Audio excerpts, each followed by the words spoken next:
What up, everybody? Welcome back to the podcast. I'm your host, Dustin Peed. So glad to be with you. We're continuing our series today on Confessions of an Enneagram Number, and I have a very special guest with us today who, if you're a listener, a longtime listener or watcher of the podcast, you'll recognize this guy. He is one of our first early guests. So pretty. Look at him. So pretty. Blake Behr is in the house with us again. Blake, what's up, man? Hey. Hey, he says he's... I think he's excited. Response.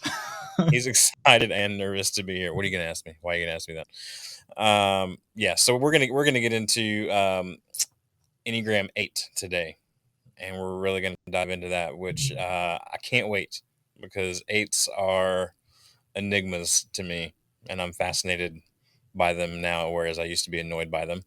So we'll get into all that. Favorite number at first, right? Well, it was because most of Just the be 8s in real. my life weren't. No, they were my least favorite number, but it was because most 8s in my life were super unhealthy. Yeah. And so that was my only exposure to Enneagram 8s. But Blake's super healthy. Look at him. Fit. Got a good hairdo going on today. He's a patriotic son of a gun with the flag in the background. There it is. So anyway, before we get started, I want to remind you that I'm here for you to help creatives know themselves, their process, and their team so they can create greater things together. And if you're listening to this podcast on an audio platform, I'd love for you to leave a 5-star rating and drop a comment in the review section. Let me know what you're gleaning from this, and if there's anything that I can discuss on here on any of the content efforts that I put out. That would help you. If you're watching on YouTube, I'd love for you to hit the like button and the little thumbs up, hit subscribe, and ring the bell. That way, every time I post something on YouTube, you'll be notified about it and you won't miss a thing. If you want to follow along with me on the Instagram and YouTube and LinkedIn and all the different places and Twitter and Facebook that I'm at, it's pretty much all just at Dustin Peed. You can follow me there. Or if there's anything that I can do to help you or your team with any of the things that I talk about in creativity or process or any of those things, you can go to dustinpeed.com, click on the Let's Talk button, and I would love to talk with you about those things. So we're going to dive right in today. Blake, it's our poster child for Enneagram 8. If you want to know what Enneagram 8 looks like, you're looking at him. Just thought for our audio listeners, you're not getting... The audio listeners aren't getting the full effects, but it's beautiful. It's a sight for... It's unfortunate. Yeah. It's unfortunate. I like that. It's unfortunate. So as we do for all these episodes, I want to get started by reading an overview of the Enneagram 8.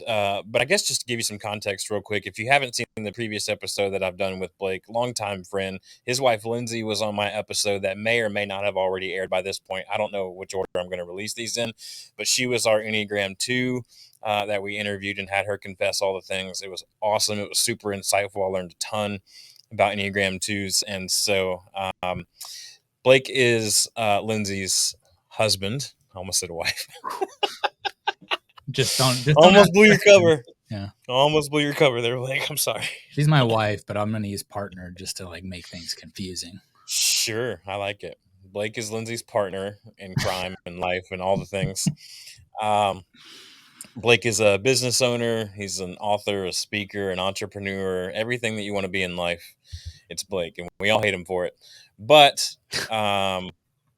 he's one of my closest friends, and I freaking love him. So I'm so glad he's here today and taking the time to be open and as vulnerable as a healthy Enneagram 8 can be.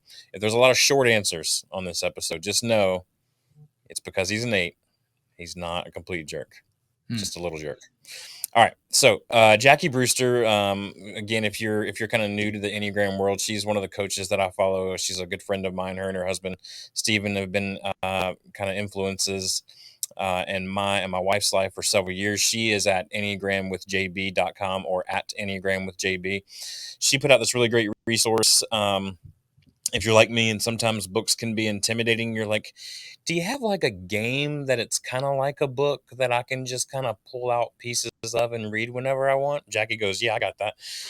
It's the Essentials of the Enneagram, and so you just kind of take the top off of it, and it has all of these cards in here. It's like a little game. It's like a little Enneagram game. It's not really a game. It's just for you to kind of be able to quickly reference different things about awareness or insights or assets or relationships. And at the beginning of it, she has this little pamphlet in here that includes a little, just one paragraph breakdown of each Enneagram number just to kind of get you going. So I want to read that now. The Enneagram 8 is known as the protective challenger. The protective challenger. 8's desire to be self-reliant and strong leaders who make an impact on the world. I can vouch for Blake. He's living that. They are competent, assertive, determined, and controlling individuals who cast big ideas and make them happen. They're great protectors of their families, friends, and those in need. Again, I can attest to that as well for Blake. Their can-do attitude allows them to take on new challenges and risks with confidence and determination. I just realized there's very little negative in there. Get At ready. one point, at one point, it references 8s as controlling. Otherwise, it sounds like a real dream come true to be an Enneagram 8. So, Blake, my first question to you is, what's something that most people wouldn't know about you as an Enneagram 8? Honestly, I think the answer is that I am an 8 because I struggled with it for a long time. Dustin didn't believe it for a long time. But when it gets down to wound and other things like that for the 8, it's just like having to grow up real quick and those kind of things really, like, I just could not connect to a 3 like I connect to an 8. And so I think that would probably be it, that I actually am one. And I think the balance is because every other 8 in a public figure really focuses on the controlling aspect. And believe me, it is super hard to not be controlling. Really, really hard. But I just think, like, it's not always fun to be like, when people are like, well, who are other 8s? And you're like, like Trump and I think maybe Hitler had some of that. Stalin.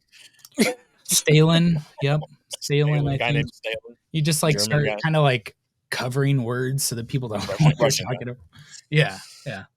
So I think that one is just like, it's a little harder to like want to identify with that because we tend to connect ourselves to people before we connect ourselves to ideas. And I think that's one of those things.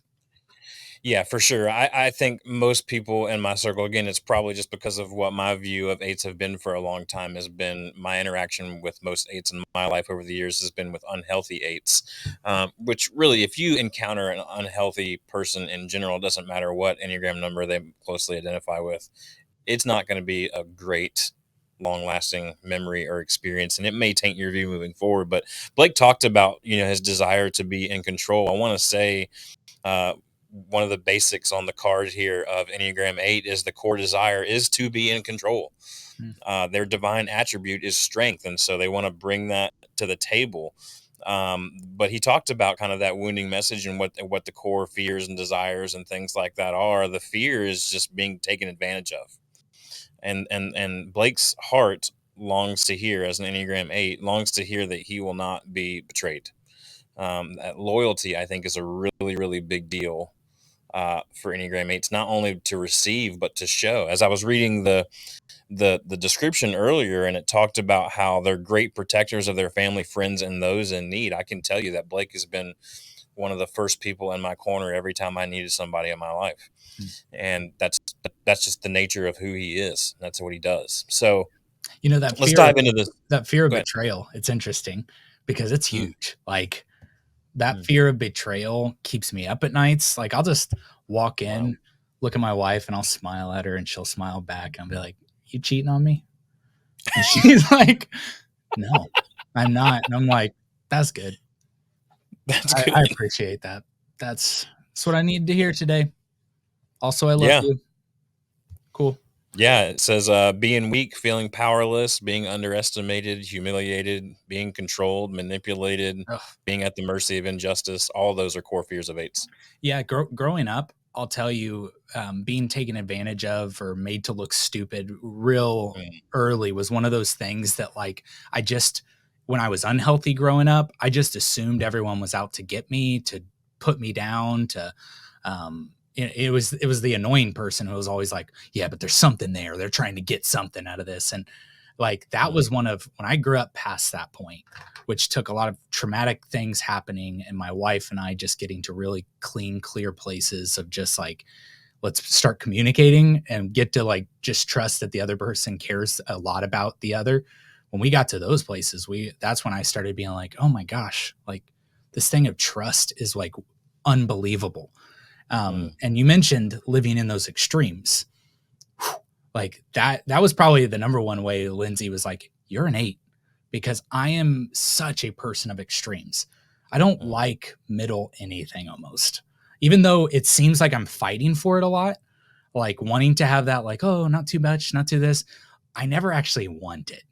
Like and I think maybe that's some of my wing 7 kind of just wanting some of that. But at the end of the day, like, I love hardcore music and opera. Like, they're extremes. Like, I just really enjoy those. I like when rappers just get down to the heart of something. But then I love these like crazy emotional worshipful experiences in a church. Like, very different, but they're very authentic. You know what I'm saying? Yeah. Like, that's, I think, where I gravitate towards. Yeah, and I think that's honestly why healthy 8s are so good for me in my life, because as a 4, authenticity is the most important thing for me. And I think 8s push me sometimes a little bit harshly, and what I would say, and meanly, but they push me towards that authenticity. So, but let's get back to you. How do you, as an 8? You kind of alluded to this already, kind of when you were younger, about the unhealthy way that you kind of viewed the world around you. What about now as a healthy 8? How do you view the world around you? Whew. Man, good question. I don't know that I have a clear understanding or answer for this. I think the world around me, I really resonate a lot with Brene Brown. Yeah, I was gonna ask you to get to that question, because I think that'll help us get there. The Yeah, most people in the world are. yeah, absolutely. And I think getting to that heart for an 8 destroys the stories I've got going on in my head, right? And so when I get to hear how someone views the world, it helps me view the world better. And I think that's where, like, I really resonate with Brene Brown a lot, is that most people in the world are doing the best with what they've got. But I had to experience enough of that to see that was truly what was happening in those negative experiences maybe I had in my life. I had to get to points where I saw that, the truth and authenticity of it, for me to be like, okay, I think most people are really trying, even though it doesn't always look like it. And I want to add story healthily. I think that's where I can get to. And I start, even though like areas that are hard for 8s, like vulnerability, I've just tried to make, as a healthy 8, I've tried to make vulnerability one of the most important things in my life. And just Why? because I know that I will never have that thing I want in a trusting relationship without it. Like, I want to be able to trust and to not expect that I'm going to get screwed over. I want to be able to trust my wife without walking in, smiling, and asking if she's cheating on me. I want to be able to have those things. And it's hard, man. It's so hard as an 8 to be vulnerable, to share what's going on in my head, the things that I never would say to anyone else, to just let them out. Right. And I think we go to such places of extremes that we come off like assholes, because when we finally do, like in an unhealthy place, when we finally do say something, it is a punch. And we know how to wound. Like, I think that is one of the scariest things about me, is I know how to wound people. And I know how to say the thing that will hurt my wife to a point that she can't hurt me. And that sucks. Yeah, that does. Let's jump on the other side of the extreme for a second. Then, what do you love the most about being an Enneagram 8, if anything? Oh, I love cussing so much. And I That's what feel you like, think? I get out of jail free card when people are, and I'm like, shit. And I just say something and people are like, whoa, whoa, whoa. And I'm like, it's okay. I'm an Enneagram 8. And they're like, oh, Like you just pull out your card yeah. and you're just like, it's all right, everybody. Enneagram 8 over here. Just like your backstage pass. It's cool. It's cool. It's cool. I'm an 8. I'm an 8. Everybody knows it's cool. But I Interesting. think I just love shocking. Like I I love, think that's more it. oh yeah. Yeah. I think you like the shock factor. Yeah. And I also think that, and I know people will want to fight this, but I think sometimes cussing gets you to a place quicker with people and you don't waste time. Like you could just get right to it and you get to find your people quicker. Like, Yeah. but Everything you're saying is a lot of the most 8 things I've ever heard. Like, let's just cut to the chase already. You know what I mean? He's like, yeah. But who cares how your weekend was? Let's just get to why we're all here. yeah. And I like a thing that I've, as a business owner and a leader, as I've grown, that I care about a ton. And I believe truly, madly, deeply that the Ooh, most important thing here in my life 90s reference. and the 2000s. highest commodity is time. Mm, Time is so important. Lindsay is a 2. She loves the experience. She loves the trip and everything that's going on. And I love to experience things, but I love landing a plane. I love getting to the heart of a matter. I love to know. So someone who can say a lot concisely, I love it. They can yeah. So just, for you, if I said road trip or quick flight, it's quick flight. oh yeah. Yeah. Even though I love talking with my wife on a road trip. Yeah. So that's like a Yeah. little harder to balance there, but yeah. Yeah. I like that. All right. Let's get it back to the other side then. What frustrates you the most about being an Enneagram 8? People knowing I'm an 8 and expecting things real quick. I think, yeah, I don't know. It's, as a healthy 8, I really fight to understand, to seek to understand instead of be understood. But that's not my natural lean. I Sure. just want to shotgun say something and everybody understand everything I'm saying in that moment. Like Heard. I do a ton of coaching, even within my team. And I used to ask a really bad question, but it was an 8 question. And the question I would ask, I was trying to like ask, how's your month been? Like, how are you doing health? Like, how have you been doing with intentional time? How's your growth been? And I decided to sum all that up. I'll just ask the question, how are you doing? It's a horrible question because like they could have just like I'm good. stub their toe or slam their finger in a door, and their disposition in that moment is going to define whatever I'm trying to get. Like it just doesn't work. So it's really hard because I want to say very few things and communicate a lot. I just Few word do much. do trick. Yeah, few word do trick. Few word do trick. Yeah. All right. Speaking of few words, let's do some rapid fire questions for a second. Oh, boy. These hopefully will be a little easier, but also equally as difficult and Yeah, make yes you or no's stressed. sounds great. Not really. So first one: are you thoughtful or whimsical? Thoughtful. How so? Like I literally will wake up every morning to just think on things, and I put 30 minutes aside just to, hey, I didn't get to this thought yesterday. I'm going to sit with it. And I want to dig into how is this going to affect a lot of people? And this, again, I don't think that's a natural leaning towards an 8. I think an 8 just is looking at it through their own perspective. The area I think it is more natural is I want to know how is it's going to affect everyone within my organization, within my team, to make sure I'm not going to do something that's going to hurt them. I am not a huge fan of being called a challenger, but protector hits my heart good. Like, because I really want to protect. And so part of protecting is developing culture. It's developing the right environment for your people to thrive in. In fact, I know this is supposed to be rapid.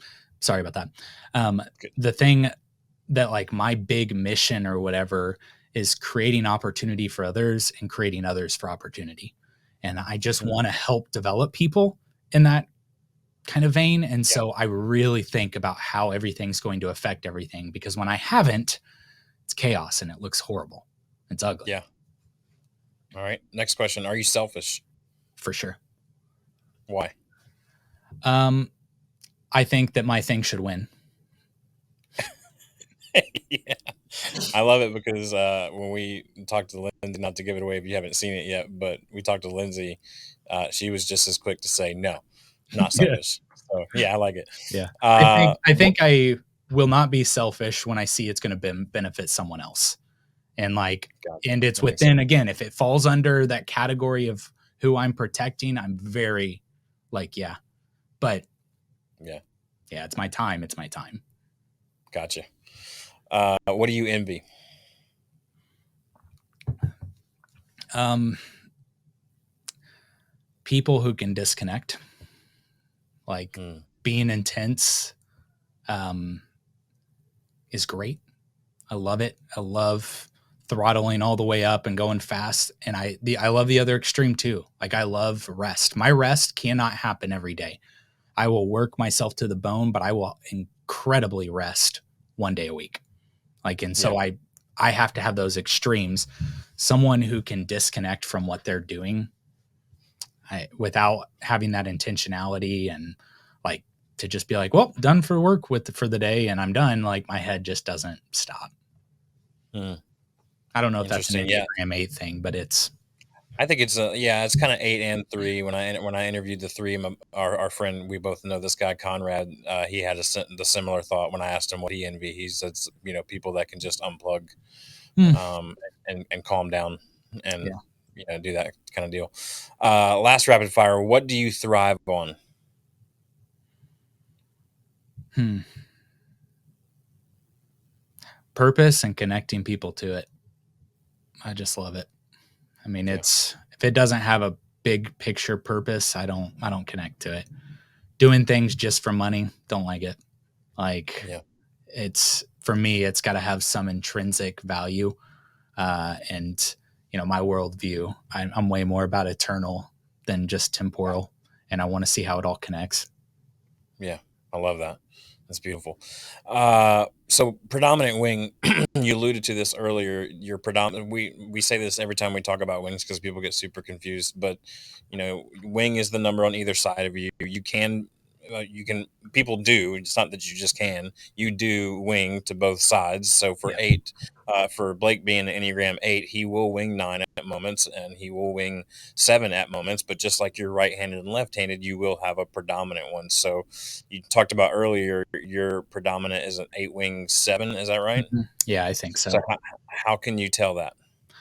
Um, I'm very joyful. Like love being kind of bubbly and stuff when I'm around people. I don't know that I'm an extrovert, so I don't want that to be a defining thing because I'm not really. But I Don't you really, say that about I'm not an, and I'm probably an ambivert, which is the most innate thing for me to say here. me? But anyway, uh, real curious, just open minded, like. But all of that I feel like is more learned today. Like I don't know that I would have been a wing 7 when I was younger, and I don't know how Yeah, that works. But I think the older I get, I start probably winging more that way. And I'll also on the negative side, like the avoidance of pain, right? Like some of my childhood wound stuff probably is there. Like I'm yeah, either running right into it or I'm trying to avoid it at all costs.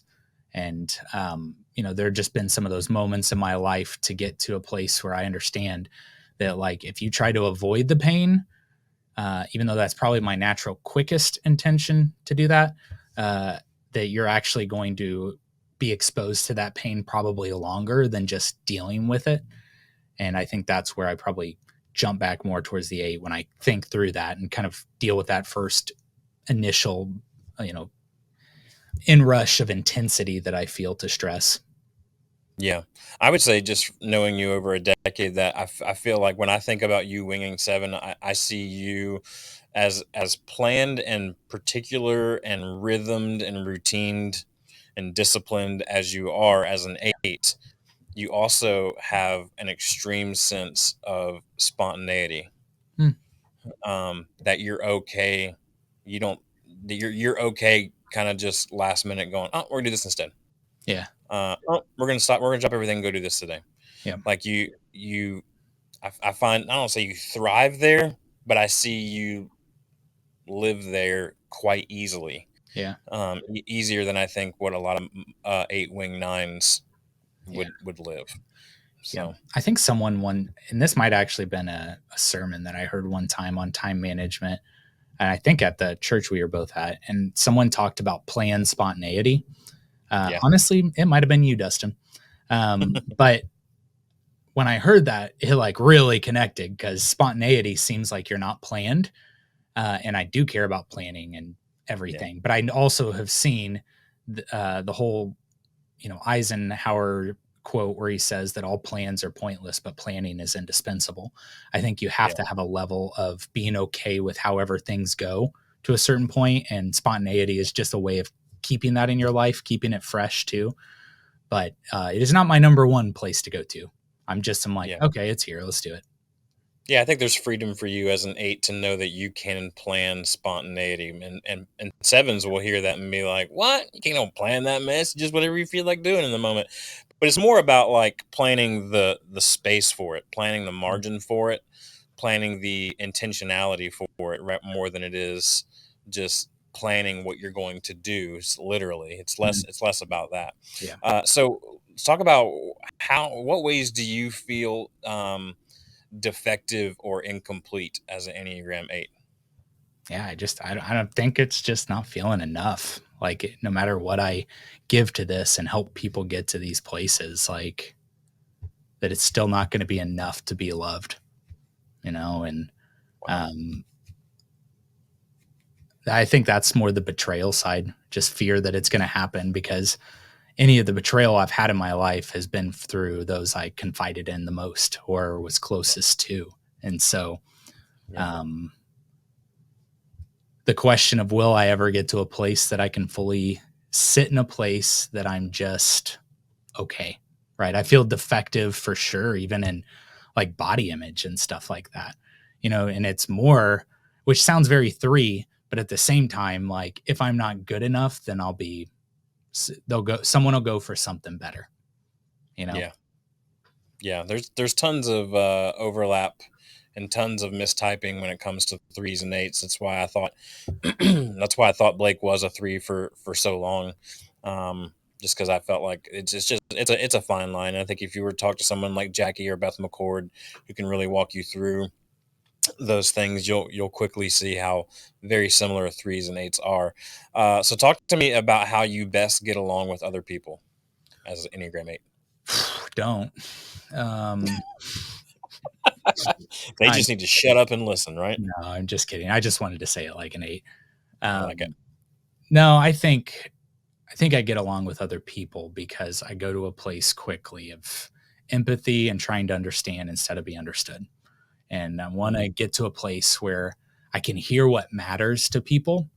And yeah, I am, like, no shame saying I'm filtering what I hear to see if you're somebody I'm going to engage in or not. Mhm. Sounds heartless. And in fact, this was a big contention between Lindsay and I, who's a two, for a long time, because and Dustin, you've even spoke spoken to me on this. Anyway, um, about when people are not in proximity to me or near me or engaged in one another, Mm. I tend to just seem like I don't care. I do Yeah. care deeply. Like, I can pick up with someone I haven't seen in 10 years just as if it was yesterday. I just can do that. Mhm. Lindsay goes through her head of like, why aren't we talking every day? For me, it's just we're all living life. We're all doing other things. I don't have to be in everyone's life all the time. And if you're way over there and I'm way over here, then yeah, I'm not going to always fight to keep that alive. Yeah. Um, and that really bums Lindsay out until we realize like it's just proximity. It isn't that I don't. And now, like, those that I'm in, two of my closest friends, you and Omer's in Wyoming and you're in Georgia and I'm in Indiana. Like, that is not like a good, hey, let's go get together for a beer kind of thing. That's not really my Yeah. style anyway, though. So when I Yeah. do engage and stay engaged, it's fine, but I don't feel like it's anything personal to not be engaged. If everyone's not being engaged, you know what I'm saying? I do. I do. Okay. That's really helpful, I think, for a lot of people to understand how the 8 is thinking through and interacting with them while they're Interacting with 8s. So let's close with this. What's the most important thing to you as an Enneagram 8? The most important thing to me. Don't know that I understand that question. Sure. So I'll give you an example. For a 4, the most important thing to me is authenticity. Mm. So I guess characteristic. What's the most important characteristic to you as an Enneagram 8? Or what's the most important thing in life? Is family the most important thing to you? Mm. Is your relationship with God the most important thing to you? Is your job the most important thing to you? Is your self-worth the most important thing to you? It's one of those open-ended questions. You know, I'll say it in the form of a movie quote by the most I love where this is going. reputable of all actors, Russell Crowe. There we go. There it is. In the movie Gladiator, he says, "What we do in this life echoes in eternity," and I think that's it. And so, to say one thing matters over others is hard for me because I think it all matters, and that's why like there's not a work me, there's not a family me, there's not a friendship social me. I am what you get wherever you get it. And so that's the thing is like I can't fake. I'm horrible at faking. I'm horrible. You want to play poker with me? Enjoy my money because not good. Not good at that. I feel like sometimes it's like there's a difference between being shrewd and lying. I don't know it. It's really hard for me. Yeah. And so I think that's it. I think you have to deeply be involved and care about every aspect of life. Family matters because of what it means, and the depth of it and how my kids grow up matters, and doesn't just matter by things I say to them. I need to be in it, So it's, my faith is just it gets my greenest of green zones. The time of day I wake up early. I'm very disciplined about waking up. I do need help at times, i.e., I hit Dustin up. I'm like, check on me, make sure I wake up at this time. But, I get up first thing and I'm just in prayer and reading the word and memorizing scripture because I just want it so much and it matters. But it all matters. Like to be like, tell me the one thing that matters to you most. Can't give it to you. Yeah, I hear a lot of wing 9 in that answer. Yeah. Because if you ask a 9 their favorite anything or their most important anything, it's going to be really difficult for them to answer. Like everything's equally important. There's no favorite. Yeah. I love it.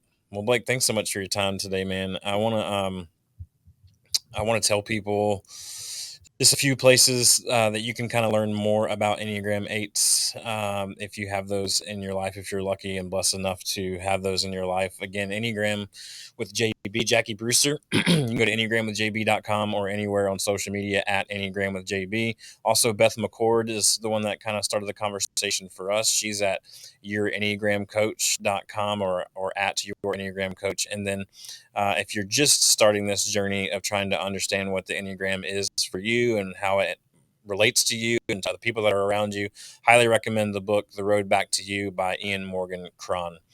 I think that's it. Blake, thanks so much for being a part of this, dude. I super appreciate it. You just getting uncomfortable for a half an hour with us and letting us understand how these Enneagram 8s tick. It's been a real blessing to have you on here, man. All right, that's it for this time, folks. We'll see you next time on the podcast. Later.